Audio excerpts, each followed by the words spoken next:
মুহাম্মদুর রাসূলুল্লাহ সাল্লাল্লাহু আলাইহি ওয়াসাল্লামকে যখন মিরাজের রজনীতে রব্বুল আলামিন ডাকলেন, মুসলমান ভাইরা আমার, আল্লাহর নবীকে জিবরাইল আলাইহিস সালাতু ওয়াস সালাম জান্নাত ভ্রমণ করালেন, জাহান্নাম ভ্রমণ করালেন। জাহান্নামের মধ্যে কঠিন থেকে কঠিন শাস্তিগুলো মুহাম্মদুর রাসূলকে জিবরাইল আলাইহিস সালাতু ওয়াস সালাম দেখাইলেন। এরপরে পুরো জাহান্নাম ঘোরার পরে জাহান্নামের এক কিনারায় একটা মিম্বার রব্বুল আলামিন বানিয়ে রাখছেন। এরপরে জান্নাত ভ্রমণ করালেন। জান্নাতের অগণিত নিয়ামত রাজিগুলো মুহাম্মদুর রাসূলুল্লাহ সাল্লাল্লাহু আলাইহি ওয়াসাল্লাম দেখার পরে পয়গম্বর মুহাম্মদুর রাসূল জিবরাইল আলাইহিস সালাতু ওয়াস সালামকে প্রশ্ন করলেন, ভাই জিবরাইল, জাহান্নামের কঠিন থেকে কঠিন শাস্তি আমি দেখলাম, জান্নাতের সুখের থেকে সুখ, সুন্দর করে জান্নাত ভ্রমণ করা শেষ করলাম।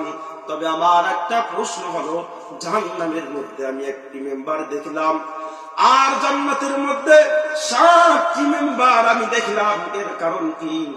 মুহাম্মদুর রাসূলুল্লাহ সাল্লাল্লাহু আলাইহি ওয়াসাল্লামকে জিবরাইল উত্তর দেন, ও নবী, জাহান্নামের মধ্যে যে একটি মেম্বার আপনি দেখিয়েছেন, এই একটি মেম্বার একমাত্র রব্বুল আলামিন আপনার জন্য বানিয়ে রাখছেন। এবার মুহাম্মদ আরবি বলে, কেন আমার জন্য এই মেম্বারটি বানিয়ে রাখছেন?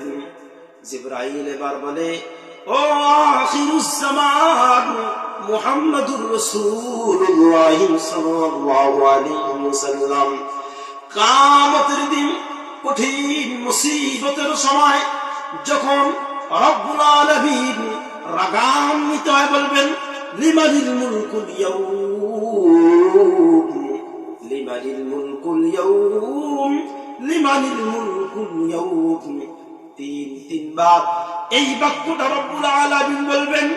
আর বলবেন, আজকের রাজত্ব কার, আজকের আধিপত্য কার, আজকের বাদশাহিত্ব কার? ওই দিন কেউ 3টা বার প্রশ্ন করার পর উত্তর দিতে সাহস পাবেন না। ওই কঠিন মুসিবতের দিন মুহাম্মদুর রাসূলুল্লাহ সাল্লাল্লাহু আলাইহি ওয়াসাল্লামকে স্মরণ করে দিতেছেন। জিবরাইল বলেন 3 বার রব্বুল আলামিন এই কথাটি বলে প্রশ্ন নিজেই করবেন, কোন উত্তর আসবে না। এরপরে তিনি নিজেই উত্তর দিবেন, লিল্লাহিল ওয়াহিদুল কাহার। আল্লাহু আকবার, আল্লাহু আকবার। ওই দিনে মুহাম্মদুর রাসূলুল্লাহ সাল্লাল্লাহু আলাইহি ওয়াসাল্লামকে স্মরণ করে দিতেছেন। আল্লাহ নিজেই প্রশ্ন করে নিজেই উত্তর দিবে।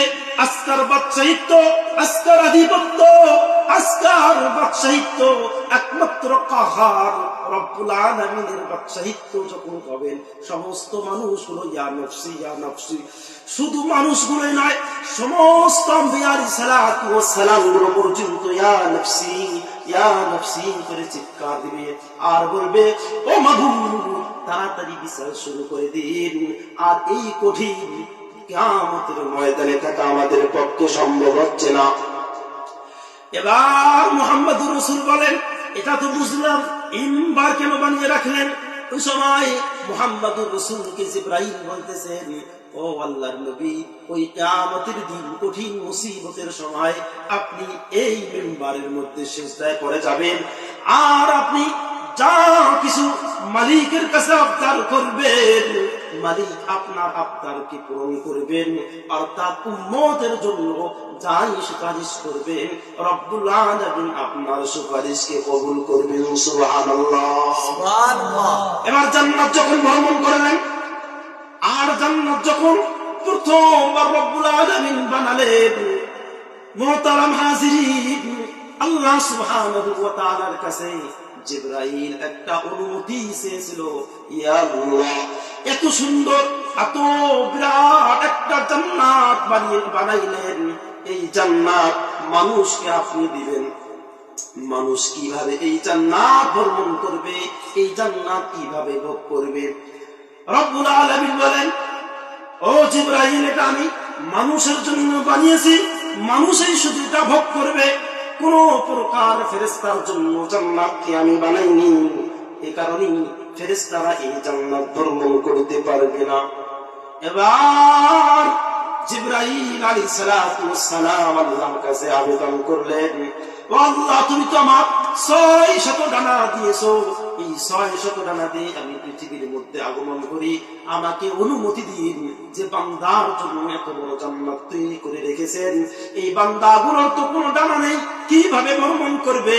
আমাকে অনুমতি দিন, আমি 1 মাস এই জান্নাতকে ভ্রমণ করব। কয় মাস? 1 মাস আমি জান্নাত ভ্রমণ করব। আল্লাহ সুবহানাহু ওয়া তাআলা বলেন, ঠিক আছে, তোমাকে অনুমতি দিলাম। 600 পাখা দিয়ে 1 মাস ভ্রমণ করলেন, জান্নাতের একটি অংশ ভ্রমণ করতে পারলেন না। এবার জিবরাইল আলাইহিস সালাতু ওয়াস সালাম আমার মালিকের কাছে আবেদন করলেন, মালিক, আর একটু আমাকে অনুমতি দিন। আল্লাহ সুবহানাহু ওয়া তাআলা আর 1 মাস তাকে অনুমতি দিয়ে দিলেন। 1 মাস ভ্রমণ করার পরও জান্নাতের একটি অংশ শেষ করতে পারে না। আবার মালিকের কাছে আবেদন করলেন, আবার 1 মাস বাড়িয়ে দিলেন। 3টা মাস জান্নাত ভ্রমণ করলেন জিবরাইল তার 600 ডানা দিয়ে। কয় শত ডানা? 600 ডানা দিয়ে জান্নাত ভ্রমণ করে কিঞ্চিত পরিমাণ অল্প একটু অংশ শেষ করতে পারে না। জিবরাইল মালিকের কাছে এসে বলে, ইয়া আল্লাহ, কিভাবে এই জান্নাত আপনার বান্দাগুলো ভোগ করবে? আমাকে 600 ডানা দিয়েছেন, আমি কিছুই করতে পারলাম না। 3টা মাস আমি জান্নাত ভ্রমণ করে শেষ করতে পারলাম না, কিভাবে সম্ভব মানুষ এই জান্নাতকে ভোগ করবে? এবার রব্বুল আলামিন বলেন, আমি তো মানুষের জন্য বানিয়েছি, তোমার মনের মধ্যে সন্দেহ, তুমি এটা ভ্রমণ করতে পারোনি, শেষ করতে পারোনি। তাহলে এই তোমার মনের মধ্যে সন্দেহ দূর করতে হলে তুমি যাও মদিনাতুল মুনাওয়ারার মধ্যে। কোনটে?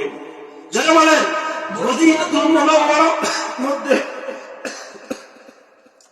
মুহাম্মদুর রাসূলুল্লাহ সাল্লাল্লাহু আলাইহি ওয়াসাল্লামের সাহাবী সিদ্দিক আকবর রাদিয়াল্লাহু তাআলা আনহু ওই মদিনাতুল মুনাওয়ারার মধ্যে বসেছিলেন। জিবরাইলকে রব্বুল আলামিন বলে, ও জিবরাইল, তুমি মদিনাতুল মুনাওয়ারার গেটের সামনে দাঁড়াবা। যে মানুষটা সবার আগে মসজিদের মধ্যে প্রবেশ করবে এবং সবার শেষে মসজিদ থেকে বের হবে, ওই মানুষটাকে তুমি জিজ্ঞাসা করবে যে, ভাই, আমি একটা বিপদের মধ্যে পড়েছি, যে কি বিপদ সেটা এই কথাটি অবশ্যই বলবে। তখন তুমি বলবে, আমি জিবরাইলকে খুঁজে পাইতেছি না। জিবরাইল কই, আমাকে একটু খুঁজে দাও। এবার জিবরাইল রব্বুল আলামিনের পরামর্শ সাপেক্ষে মদিনাতুল মুনাওয়ারার মধ্যে আসলেন। আসার পরে সর্বপ্রথম একজন ব্যক্তি মসজিদের মধ্যে ঢুকলেন, সবার শেষে মসজিদ থেকে বের হইতেছেন।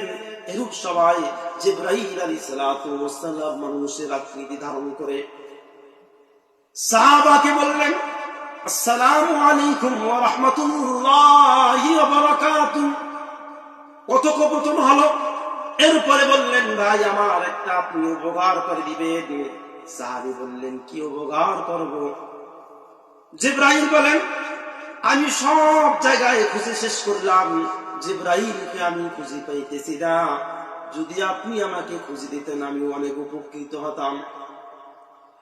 এবার সিদ্দিক আকবর রাদিয়াল্লাহু তাআলা আনহু জিবরাইলকে বললেন, ভাই, একটা মিনিট আমাকে সময় দেন। হাদিসের মধ্যে আসছে, মুহাদ্দিসিন ইকরাম বলেন, সিদ্দিক আকবর রাদিয়াল্লাহু তাআলা আনহু চক্ষুটা একটু বন্ধ করলেন। এবার বললেন, বন্ধ করার পর আবার খুললেন। খোলার পরে বলতেছে, ভাই, আমি জান্নাত, জাহান্নাম, সাত আসমান, সাত জমিন সব কিছু শেষ করলাম, কোথাও জিবরাইল নাই। আমার মনে হয় আপনি জিবরাইল। সুবহানাল্লাহ। এবার জিবরাইল বলে, আমাকে রব্বুল আলামিন 600 ডানা দিয়েছে, 3টা মাস জান্নাত ভ্রমণ করলাম, শেষ করতে পারলাম না। মানুষের জন্য রব্বুল আলামিন জান্নাত বানিয়েছেন। আবার আমার সন্দেহ দূর করার জন্য মালিক মদিনাতুল মুনাওয়ারার মধ্যে পাঠাইছেন। আর মানুষ এত অল্প সময়ে সাত আসমান সাত জমিন জান্নাত জাহান্নাম ভ্রমণ করে শেষ করলেন, অল্প একটু সময়ের মধ্যে শেষ করে আবার আমাকে জিবরাইল সাব্যস্ত করলেন। এবার জিবরাইল আলাইহিস সালাতু ওয়াস সালাম মালিককে বলেন, ও মালিক, আমার জন্য তো জান্নাত আপনি সৃষ্টি করেননি, মানুষের জন্য জান্নাত কি সৃষ্টি করেছেন। মানুষ এই জান্নাত ভোগ করতে পারবে, মানুষ এই জান্নাত ভ্রমণ করতে পারবে, এটাই তাদের জন্য সম্ভব। ও মালিক, আমি আপনার কাছে ক্ষমা চাই। সুবহানাল্লাহ, সুবহানাল্লাহ। ওই সাহাবী অন্য কেউ নয়, আবু বকর সিদ্দিক রাদিয়াল্লাহু তাআলা আনহু। শুধু জিন্দা অবস্থায় চক্ষুটা একটু বন্ধ করেছে, এই বন্ধ করে রুহের যে চক্ষু ছিল, অন্তরের চক্ষু, এই চক্ষু দিয়ে পুরা জান্নাত জাহান্নাম ভ্রমণ করে খুঁজে খুঁজে শেষ করলেন। শেষ পর্যন্ত এসে জিবরাইলকে বললেন, জিবরাইল তুমি, জিবরাইল আর কোথাও জিবরাইল নেই। ওয়া মা তাওফীকি ইল্লা বিল্লাহি আলিয়্যিল আযীম।